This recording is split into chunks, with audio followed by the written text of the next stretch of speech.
Boa noite, irmãos. Tudo bem com vocês? Muito feliz por estarmos mais uma noite podendo compartilhar a palavra do Senhor Jesus com vocês no PGM Presença de Deus, um pequeno grupo da Igreja Batista Conexão Cajabi, Pastor Marcelo. Nós agradecemos também essa oportunidade e gostaríamos de convidá-los a refletir conosco esta noite acerca da situação que nós vivemos enquanto povo brasileiro, enquanto povo de Deus.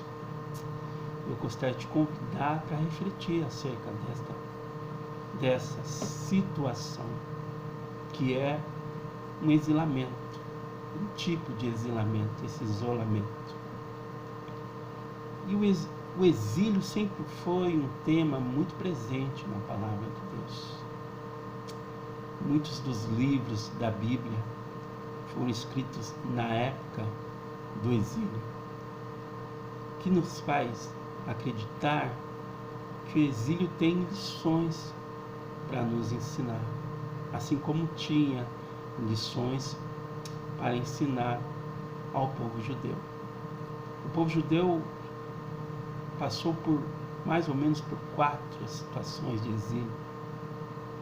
O exílio no Egito, alguns consideram que não foi um exílio, porém eu considero um exílio ficar durante muito tempo debaixo ali da autoridade do faraó, uma situação de trabalho análogo ao escravo. Isso é um exilamento. Quando Deus levantou Moisés com mão poderosa e tirou o povo do Egito, levou o povo para adorar o Senhor no deserto. Às vezes depois do exílio vem o deserto, irmão. Mas Deus é maravilhoso. Deus sempre tem plano. Deus usa tudo e todos para tratar de nós. Então Deus sempre tem tratamento para as nossas vidas. E o exílio no primeiro momento sempre foi considerado uma consequência do desvio do povo. Quando o povo se desviava do caminho, do propósito de Deus, Deus trazia o exílio e trazia o propósito junto. Então a situação de exilamento sempre esteve aí às voltas com o povo de Deus. E todos que consideram-se povo de Deus têm que considerar também uma situação de exilamento, essa que nós passamos, por exemplo, enquanto ser. O homem é trino, o homem é tripartite. O homem é alma, corpo e espírito. Eu tenho um espírito que está exilado no corpo e tem uma alma que reclama bastante, por sinal. Essa é uma situação de exilamento do homem. A condição humana, por si só, já traz uma condição de exilamento. Por quê? Principalmente para você, filho de Deus, refeito à imagem e semelhança de Jesus, o segundo Adão. Eu tenho um corpo cuja inclinação é pecado. Eu tenho um corpo corruptível. Eu tenho um princípio que é eterno, que é o Espírito, que foi recriado à semelhança de Cristo. Então o Espírito está, de certa maneira, exilado num corpo de pecado. Igual Paulo fala, o que eu quero, eu não faço. E aquilo que eu não quero, eu tendo a fazer. Isso é uma situação de exilamento muito triste na nossa condição de filhos de Deus. Então essa é a primeira situação de exilamento que nós precisamos considerar quando falamos de exílio. O segundo exílio do povo judeu foi o exílio na Babilônia, na época de Daniel, quando Nabucodonosor era o rei, e também Esse exílio trouxe alguns ensinamentos para o povo judeu. O terceiro exílio foi com o rei Ciro, o Grande, e com o rei Dário. São reis medo-persas que dominaram a região e, consequentemente, dominaram também o povo judeu. Também houve uma situação de exilamento, de diáspora também, sob o comando dos macedônios, mais precisamente dos gregos. Então a situação de exilamento sempre foi uma situação que rodeia o povo de Deus. Porém, nós temos que tirar lições a respeito dessa situação. Por exemplo, a situação de hoje também. Eu acredito que 3 lições preciosas nós precisamos aprender nesse tempo de exilamento. A primeira delas é que, enquanto estamos exilados, Deus está trabalhando no nosso caráter. Foi assim com os judeus na época do domínio egípcio. Foi assim com os judeus na época da Babilônia. Deus foi tratando o caráter deles. Tanto é que eles desenvolveram um senso moral muito grande. Foi eles que ensinaram o monoteísmo para o resto do mundo. Então os judeus se tornaram fortes do ponto de vista do caráter. Todo mundo reconhecia quem era e quem não era judeu, porque eles cultivavam uma cultura, eles preservavam a cultura.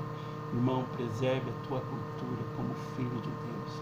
Preserve a cultura dos céus na tua casa. Enquanto você estiver na tua casa, ouça música do céu, ouça pregações, mostre para os teus filhos que você dá valor para essas coisas.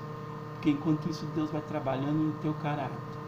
E os teus filhos imitarão o teu caráter, se você imitar o caráter de Deus. Se você deixar que a situação de exílio neste momento, dizer que Deus use a situação de exílio para forjar o teu caráter. Essa é a primeira lição. A segunda lição, importantíssima como a primeira, é que durante a situação de exilamento, Deus aperfeiçoa a nossa fé. Os judeus foram aperfeiçoados na sua fé. Se reuniu ali na sinagoga, onde eles relembravam, por meio da oralidade, no primeiro momento, o quanto de coisas grandes que Deus já tinha realizado no meio deles, e o quanto Deus é grande. Que nesta situação de exilamento que você está vivendo, você saiba essas duas coisas: as coisas grandes que Deus já realizou na tua vida e o quanto Deus é grande na tua vida. Aprenda isso. A terceira lição que o exilamento tem para nos ensinar é que Deus quer que nós retomemos a voz profética. O que seria isso? Profecia não é simplesmente revelação do futuro. Enfim, há uma diferença grande entre profecia e revelação. Profecia é você confessar a palavra com fé. E quando você age com fé, por isso que Jesus fala, a tua fé te salvou. Começa a se levantar com voz profética dentro da tua casa, profetizando que as coisas vão acontecer, profetizando que essa maldita peste não vai chegar dentro do teu lar, profetizando, confessando a palavra, dando realidade às coisas por meio da fé, chamando à existência as coisas que não são, exercitando a tua fé. Isso é profecia, isso é profetizar o que está escrito na palavra. Nenhum mal me sucederá, nem praga alguma chegará à minha tenda. Isso é profetizar. A igreja do Senhor na face da terra precisa reencontrar a voz profética. Para isso ela está no mundo, para dizer que Jesus é o Senhor, para viver Jesus vivendo a palavra, chamando à existência as coisas que não são. A igreja não está no mundo simplesmente para fazer conluio com outros poderes. A igreja não está no mundo para ficar dependente de outros poderes seculares. A igreja está no mundo para dizer quem tem o poder. E Jesus tem o poder. E você tem Jesus, meu irmão. Você tem o poder se você tem o Jesus. Então deixa a palavra trabalhar na tua vida, ok? Deixa a situação de exilamento primeiro aperfeiçoar a tua fé. Segundo, forjar teu caráter. Terceiro, para você se levantar com voz profética dentro do teu lar, profetizando que as coisas vão melhorar, que as coisas vão transformar. Deus, Ele simplesmente não quer levar a gente para a igreja primitiva para aprender os rudimentos da fé. Eu acredito que agora Deus quer nos levar na situação de exílio para aprender aquilo que nós não aprendemos até agora, que é que o exílio foge ao nosso caráter. Segundo, que o exílio aperfeiçoa a nossa fé. Terceiro, que o exílio faz a gente recobrar a voz profética. Amém, irmãos? Fiquem com Deus. Eu gostaria de orar por você. Pai, em nome de Jesus, manifesta a tua presença agora nesta casa. Manifesta a tua presença na casa de cada irmão que está ouvindo, que vai receber esse vídeo, Deus. E que o Senhor levante eles com voz profética na casa deles. Que o Senhor forge o caráter deles e que o Senhor aperfeiçoe a fé deles em Cristo Jesus. Nós te agradecemos por tudo que o Senhor tem feito e por tudo que o Senhor fará em nossas vidas. Amém. Amém.